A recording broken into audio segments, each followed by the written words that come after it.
I am Umera Tariq. हम chapter number 7 thermochemistry study कर रहे हैं। लास्ट टाइम जो हमने टॉपिक डिस्कस किया था वो था ग्लास कैलोरीमीटर। आज का हमारा दूसरा टॉपिक है, इसी की टाइप है, वो है बॉम्ब कैलोरीमीटर।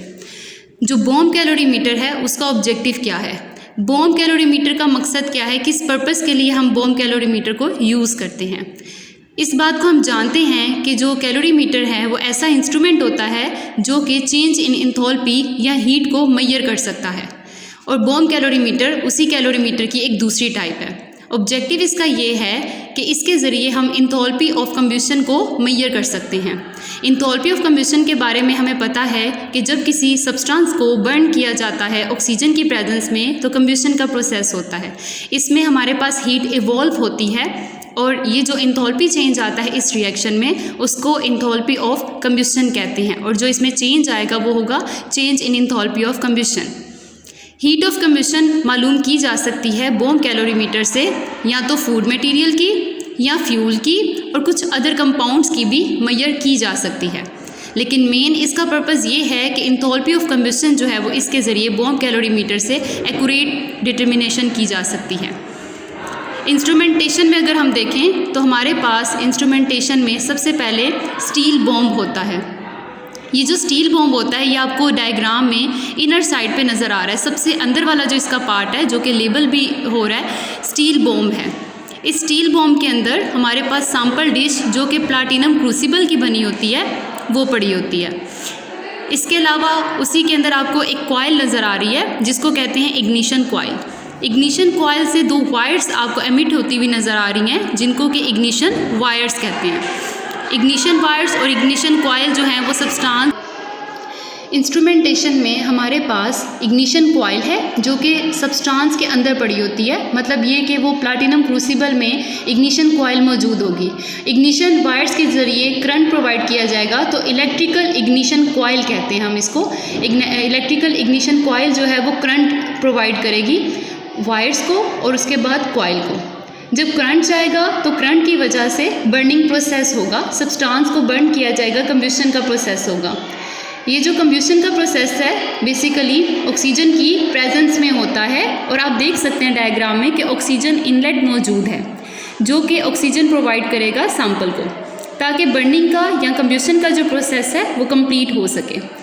और यहाँ पे हीट जो है वो करंट के ज़रिए इग्निशन कॉइल के ज़रिए इलेक्ट्रिकल इग्निशन कॉइल के ज़रिए प्रोवाइड किया जा रहा है। थर्मामीटर जो है इसमें आप इंस्ट्रूमेंटेशन में देख सकते हैं जो स्टील बॉम्ब है उसके बाहर जो है वो आपको ब्लू कलर की एक वाटर की जो है वो लाइनिंग नज़र आ रही है। मतलब ये कि वाटर मौजूद है। जो स्टील बॉम्ब होता है वो हमारा इमर्स्ड हुआ होता है, डूबा हुआ होता है पानी में, वाटर मौजूद होता है। उसके बाहर इंसुलेटेड आउटर कंटेनर मतलब इंसुलेटेड जैकेट मौजूद होती है। तो जो थर्मोमीटर है और जो स्टीरर है ये वाटर में मौजूद होता है।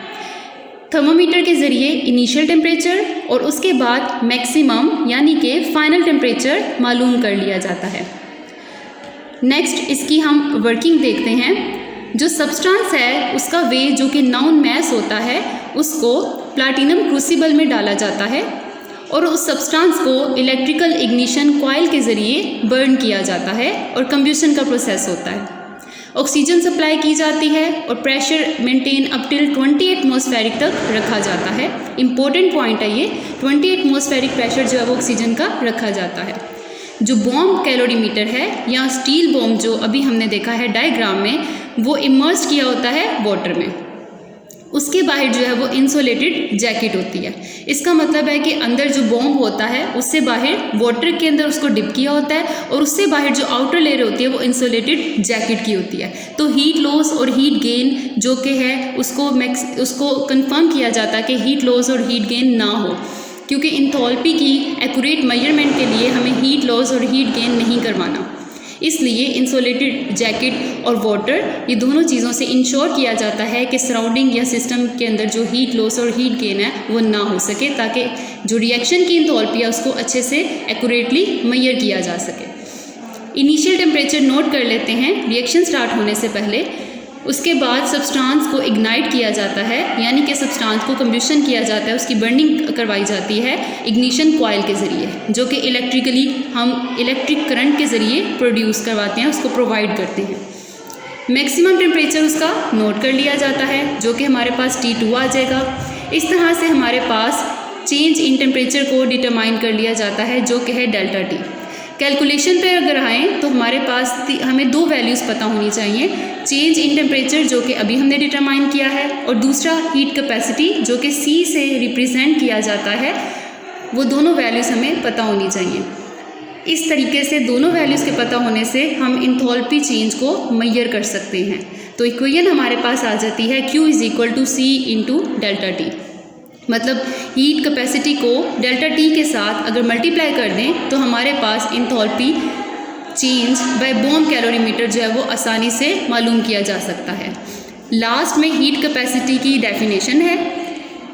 हीट कैपेसिटी बेसिकली हीट की वो अमाउंट है, वो मिकदार है जो कि रिक्वायर होती है किसी सब्सटेंस का टेम्परेचर 1 केल्विन तक उसका चेंज करने के लिए। इस अमाउंट को हीट की हम हीट कैपेसिटी कहते हैं। Thank you so much. Bomb calorimeter का जो टॉपिक है वो अब कंप्लीट हो चुका है।